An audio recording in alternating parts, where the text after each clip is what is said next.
धूप से तपती दोपहरी में गांव परसौलीपुर की पगडंडियां सुनसान पड़ी थीं। आम के पेड़ों के नीचे गाय भैंसें सुस्त पड़ी थीं और कुएं के पास बच्चे मिट्टी में खेल रहे थे। पर गांव की एक गली से ठहाकों के बीच बीच में झगड़े की आवाजें आती रहीं। ये आवाजें किसी और की नहीं बल्कि गांव की दो मशहूर बुढ़ियाओं भगवानी काकी और सुगनी दादी की थीं। पूरा गांव जानता था कि जब ये दोनों आमने सामने आतीं तो आस पड़ोस वाले दरवाजे की ओट से झांकने लगते। भगवानी काकी और सुगनी दादी अक्सर अपने अपने घर के बाहर गली में बैठती थीं। भगवानी काकी बाईं तरफ बैठतीं और सुगनी दादी ठीक सामने दाएं तरफ। दोनों के बीच गली जैसे मुकाबले का मैदान बन जाती थी। शायद यही आमने सामने बैठने की आदत उनकी नोकझोंक की सबसे बड़ी वजह थी। उस दिन भी कुछ ऐसा ही हुआ। भगवानी काकी अपनी चौकी पर बैठी थीं कि सुगनी दादी ने घड़े से पानी भरते हुए कुछ बड़बड़ाया। अरे, आज फिर देर तक सोई क्या? सुगनी दादी ने तंज कसा। तुझे क्या मतलब? अपनी हांडी देख जिसमें पानी से ज्यादा काई भरी है। भगवानी काकी ने तुरंत जवाब दिया। गली में कुछ बच्चे खेलते खेलते वहीं ठहर गए। उन्हें पता था कि अब मजेदार बात सुनने को मिलेगी। सुगनी दादी हंसकर बोली, अरे भगवानी, मेरी हांडी तो फिर भी सबके काम आती है, पर तेरा गली में बैठना तो बस लोगों को डराने के ही काम आता है। भगवानी काकी की आंखें गुस्से से फैल गईं। जुबान संभाल सुगनी, ज्यादा बोलेगी तो तुझे सपनों में बुढ़िया चुड़ैल दिख जाएगी। अब ये सुनकर सुगनी दादी भी पीछे कैसे रहती। उन्होंने पलटकर कहा, तो देख लें चुड़ैल भी, मैं कोई बच्चों की कहानी सुनने वाली नहीं। वैसे भी अगर चुड़ैल सच में आती तो तुझे ही पहले उठाकर ले जाती। इतना सुनते ही बच्चों का हंसते हंसते बुरा हाल हो गया। लेकिन तभी गली के दूसरे छोर से गांव के सरपंच रामस्वरूप चाचा आते दिखे। उनके आते ही बच्चे चुप हो गए और बुढ़ियाओं ने भी अपनी आवाज धीमी कर ली। सरपंच चाचा ने आते ही टोका, फिर से तुम दोनों शुरू हो गईं? कब समझोगी कि गांव में चैन से रहना भी जरूरी है? भगवानी काकी और सुगनी दादी ने एक दूसरे को घूरा और मुंह फेर लिया। सरपंच चाचा ने आगे बढ़ते हुए कहा, कल पंचायत में एक नई बात होने वाली है, तुम दोनों भी आना, शायद तुम्हारा झगड़ा वहीं खत्म हो जाए। ये सुनकर दोनों बुढ़ियाएं हैरान रह गईं। आखिर पंचायत में ऐसी क्या बात हो सकती है जो उनके झगड़े को सुलझा देगी? दोनों ने कुछ नहीं कहा, लेकिन उनके मन में सवाल उठने लगे। अगले दिन की पंचायत का इंतजार पूरे गांव को था, पर सबसे ज्यादा उत्सुकता इन दोनों बुढ़ियाओं के दिल में थी। उस रात गांव में अचानक बादल घिर आए, बिजली चमकने लगी और तेज हवाएं चलने लगीं। पेड़ की डालियां चरमराने लगीं और खिड़कियां धड़ाम धड़ाम करने लगीं। लोग जल्दी जल्दी अपने पशुओं को बांधने और अनाज को ढकने में जुट गए। आसमान में बादलों का शोर बढ़ता गया और फिर बारिश की मोटी मोटी बूंदें जमीन पर पड़ने लगीं। पहले हल्की, फिर तेज और फिर इतनी तेज कि खेतों में पानी भरने लगा। लोग अपने अपने घरों में दुबक गए, लेकिन बारिश थमने का नाम नहीं ले रही थी। दोनों बुढ़ियाएं भी अपनी झोपड़ियों में बैठी खिड़कियों से बाहर देख रही थीं। पहली बार उनकी आंखों में एक दूसरे के लिए तकरार नहीं बल्कि चिंता झलक रही थी। ये बारिश अगर ज्यादा देर तक चली तो गांव की फसल बर्बाद हो सकती थी, और फसल गई तो पूरा गांव मुश्किल में आ जाएगा। रात भर बारिश अपना कहर बरपाती रही। तेज हवाओं और गरजती बिजली के बीच गांव के लोग सहमे हुए अपने घरों में बैठे रहे। खेतों की मेड़ों को तोड़कर पानी बहने लगा और गेहूं, सरसों, सब्जियों की फसलें पानी में डूब गईं। सुबह जब बादल छंटे और सूरज निकला, तब गांव वालों ने बाहर निकलकर तबाही का मंजर देखा। खेतों में खड़ी फसलें या तो गिर चुकी थीं या पानी में बह गई थीं।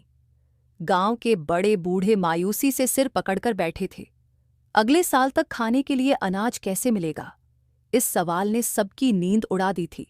भगवानी काकी और सुगनी दादी भी अपने अपने दरवाजों पर बैठी थीं। उनके चेहरे पर भी चिंता की लकीरें साफ झलक रही थीं।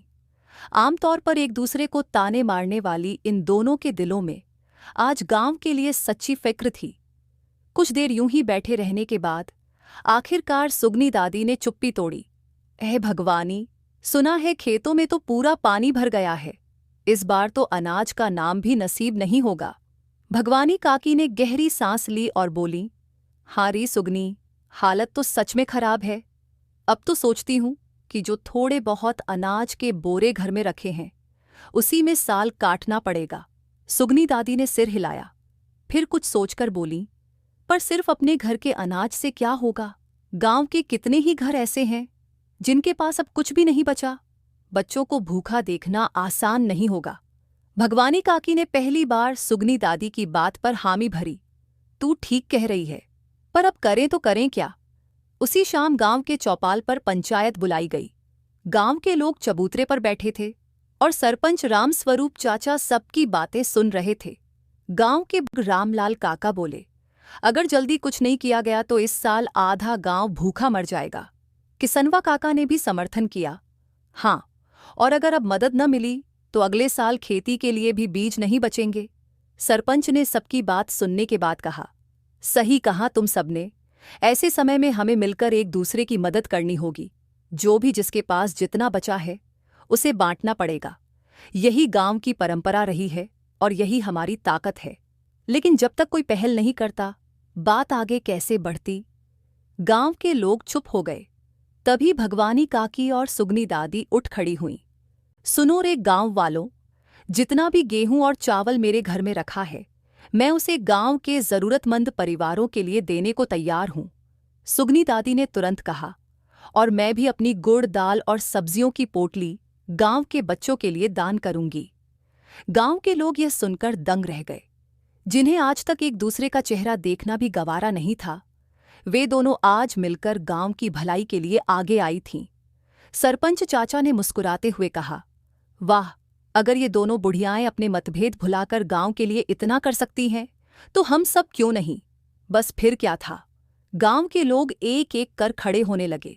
किसी ने अनाज देने का वादा किया तो किसी ने सब्जियां और दूध, किसी ने खेती के लिए बीज देने की बात की तो किसी ने मजदूरी करने का संकल्प लिया। देखते ही देखते चौपाल पर गांव की एकता का ऐसा नजारा दिखा जो पहले कभी नहीं देखा गया था। अगले ही दिन गांव के बीचों बीच एक बड़ा खलिहान खोला गया। वहां गांव के लोग अपने अपने घरों से अनाज, सब्जियां और अन्य सामान लेकर आने लगे।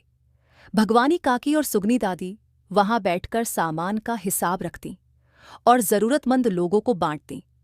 उनके चेहरे पर अब न झगड़े के भाव थे, न ताने देने की आदत। उनके दिलों में अब सिर्फ गांव के लिए अपनापन और स्नेह था।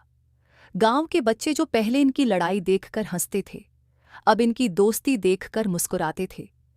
और मजे की बात तो ये थी कि अब जब कोई बच्चा उनसे पूछता, दादी, अब आप दोनों झगड़ती क्यों नहीं? तो भगवानी काकी और सुगनी दादी हंसकर कहती, अब हम झगड़ा नहीं करते बेटा, क्योंकि हमने समझ लिया है कि मिलजुल कर रहने में ही असली सुख है। धीरे धीरे गांव में सब कुछ फिर से पटरी पर आने लगा। बारिश के बाद की मिट्टी में नई फसलें बोई गईं। गांव के लोग मेहनत करके खेतों में दिन रात लगे रहे और अगले मौसम में फसलें लहलहाने लगीं। लोग अब भी उस साल की बारिश को याद करते, लेकिन उनके दिलों में डर नहीं बल्कि गर्व होता। गर्व इस बात का कि जब सबसे मुश्किल समय आया तो उनका गांव एक परिवार बनकर खड़ा हुआ। और जहां तक भगवानी काकी और सुगनी दादी का सवाल है, अब भी वे दोनों हर सुबह अपने घर के बाहर गली में बैठती हैं। बस फर्क इतना है कि अब उनके बीच तानों की जगह हंसी और मजाक होता है। अगर कोई नई बहू या बच्चा गलती से पूछ बैठे, दादी, आप पहले क्यों लड़ती थीं? तो दोनों एक दूसरे को देखकर मुस्कुराती और कहती, अरे बेटा, अगर हम न लड़ते तो गांव वालों के पास हंसने के लिए मसाला कहाँ से आता? फिर दोनों ठहाका लगाती और गली में उनकी हंसी गूंज उठती। अब गांव वाले उनके झगड़े नहीं बल्कि उनकी दोस्ती के किस्से सुनाते थे। और यही थी परसौलीपुर की दो बुढ़ियाओं की ठनक की आखिरी और सबसे सुंदर कहानी। तो यहाँ पर खत्म होती है आज की कहानी। उम्मीद है आपको पसंद आई होगी। लाइक और सब्सक्राइब करना ना भूलें। धन्यवाद।